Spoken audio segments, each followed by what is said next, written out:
সবাই কেমন আছে? আশা করি সবাই খুব ভালো আছে, আর আমি তো ভালো আছি। দেখো আজকে আবার একটা ছোট্ট রান্না নিয়ে তোমাদের কাছে চলে এসেছি। সেটা হচ্ছে দেখো হাঁসের ডিম রান্না। বেশ অনেকগুলো ডিম নিয়ে নিয়েছি, আলু কয়েকটা বেশ সিদ্ধ করে নিয়ে লাল লাল করে ভেজেও নিয়েছি। দেখো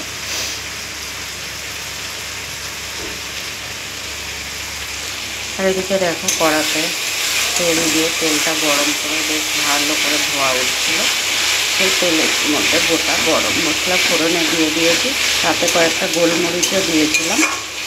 ফোড়নে দিয়ে পেঁয়াজ টমেটো বেশ মাঝারি সাইজের 3-4টে পেঁয়াজ কুচিয়ে একটা ছোটো সাইজের টমেটো কুচিয়ে লাল লাল করে ভেজে নিয়েছি। ভেজে নেওয়ার পর এখন দেখো এতে দিয়েছি তোমার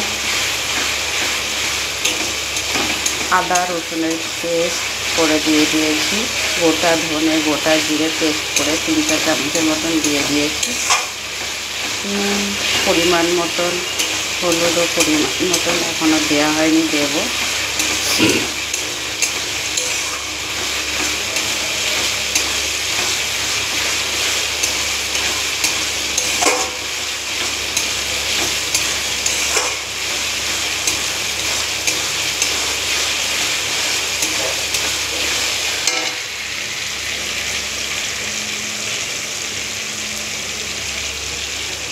হলুদ গুঁড়ো দিয়ে দিলাম।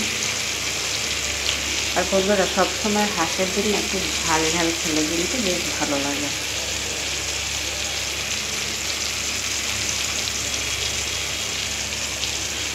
লঙ্কার গুঁড়োটা একটু বেশি করেই দিলাম।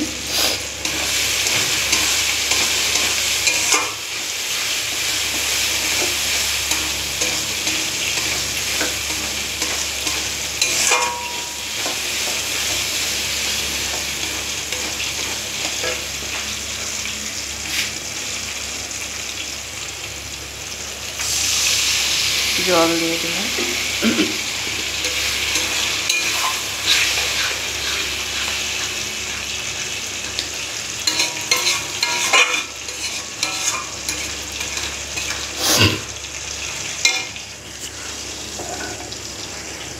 এবারে নেড়ে না আলুগুলো দিয়ে দেবো।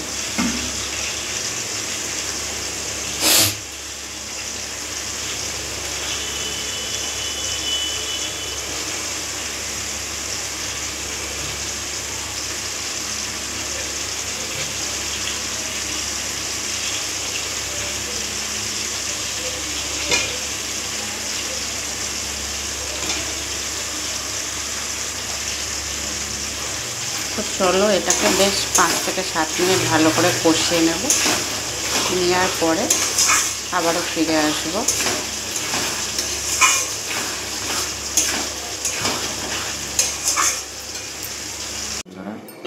ভালো করে কষিয়ে নিয়ে 2-3 মিনিটের মতন কষিয়ে এখন জল দিয়ে দিয়েছি। যতটা ঝোল খাবো ততটাই দিয়েছি। এবার একটু ফুটে উঠলেই নামিয়ে নেব। আর দেখো এতে আর কিছুই দেব না, শুধু সামান্য একটু মিষ্টি দিয়ে দিলাম। ডিমের তরকারি দেখবে হালকা একটু তিতকুটি ভাব লাগে, যদি একটু মিষ্টিটা দেওয়া যায় না তাহলে ব্যালেন্সটা ঠিক রাখে। আলুটা দেখি হ্যাঁ সিদ্ধ হয়ে গেছে, খুব ভালোই সিদ্ধ হয়েছে।